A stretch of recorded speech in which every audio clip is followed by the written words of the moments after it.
Las venas abiertas de América Latina, por Eduardo Galeano, parte 58.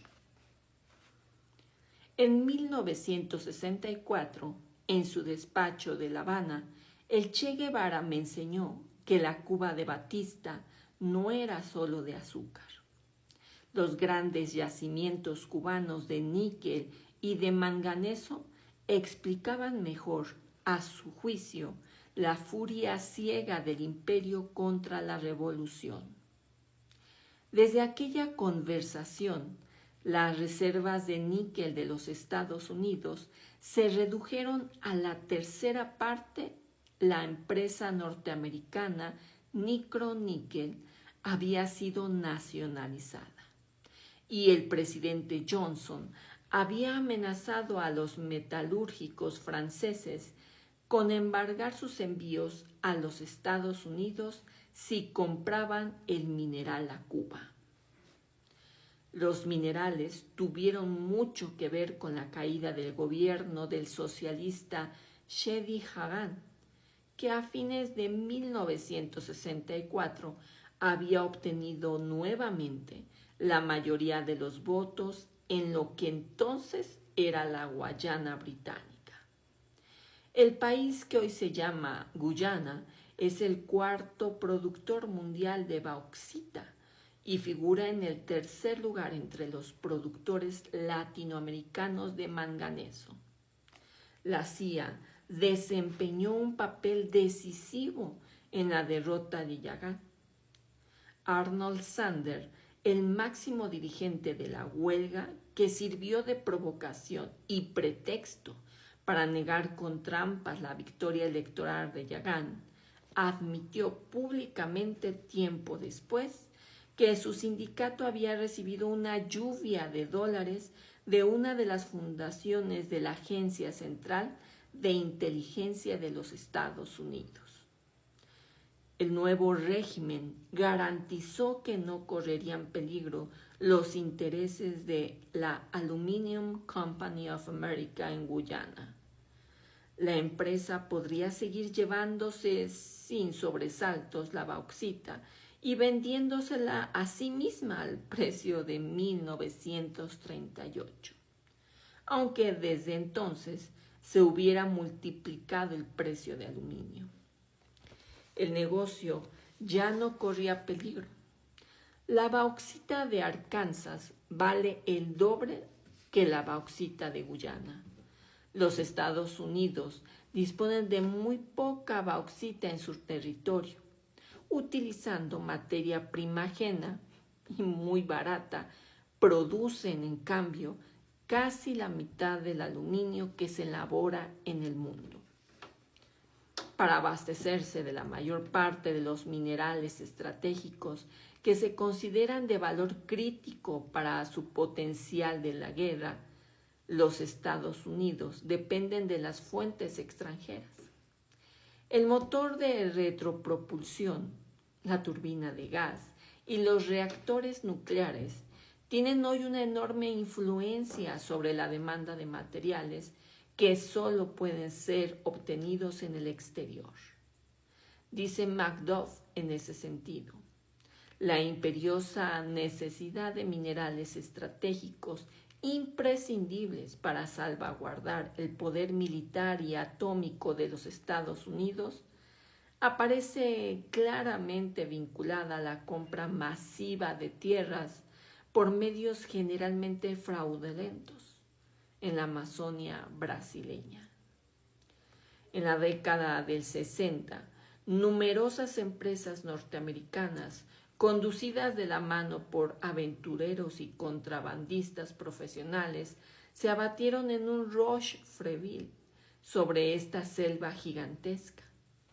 Previamente, en virtud de acuerdo firmado en 1964, los aviones de la Fuerza Aérea de los Estados Unidos habían sobrevolado y fotografiado toda la región. Habían utilizado equipos de cintilómetros para detectar los yacimientos de minerales radioactivos para la emisión de ondas de luz de intensidad variable. electromagnetómetros para radiografiar el subsuelo rico en minerales no ferrosos y magnetómetros para descubrir y medir el hierro. Los informes y las fotografías obtenidas en el relevamiento de la extensión y la profundidad de las riquezas secretas de la Amazonia fueron puestos en manos de las empresas privadas interesadas en el asunto. Gracias a los buenos servicios del Geological Survey del gobierno de Estados Unidos. En la inmensa región se comprobó la existencia de oro, plata, diamantes, gipsita, hematita, magnetita, tantalio, titanio, torio, uranio, cuarzo, cobre, manganeso, plomo, sulfatos, potasios, bauxita, zinc, circonio, cromo y mercurio. Tanto se abre el cielo desde la jungla virgen de Mato Grosso hasta las llanuras del sur de Goiás, que, según deliraba la revista Time, en su última edición latinoamericana de 1967, se puede ver al mismo tiempo el sol brillante y media docena de relámpagos de tormentas distintas.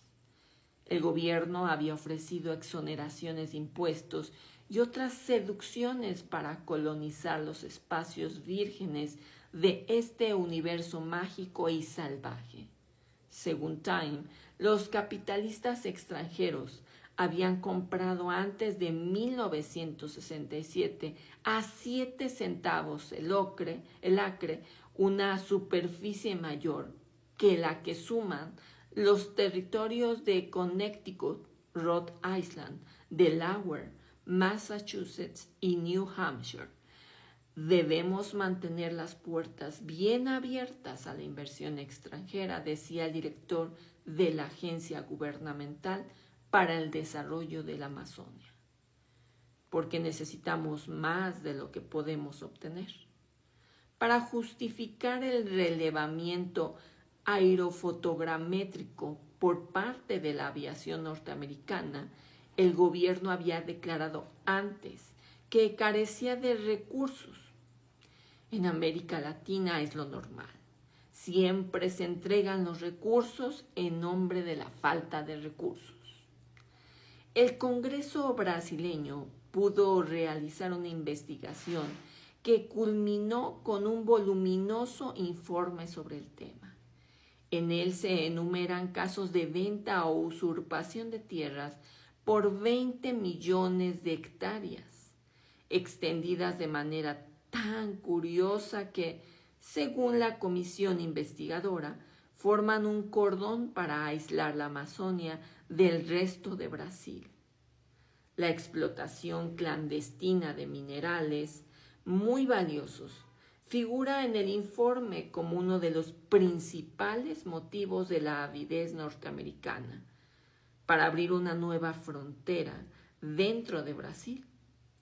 El testimonio del gabinete del Ministerio del Ejército, recogido en el informe, hace hincapié en el interés del propio gobierno norteamericano en mantener bajo su control una vasta extensión de tierras para su extensión ulterior, sea para la explotación de minerales, particularmente los radioactivos, sea como base de una colonización dirigida.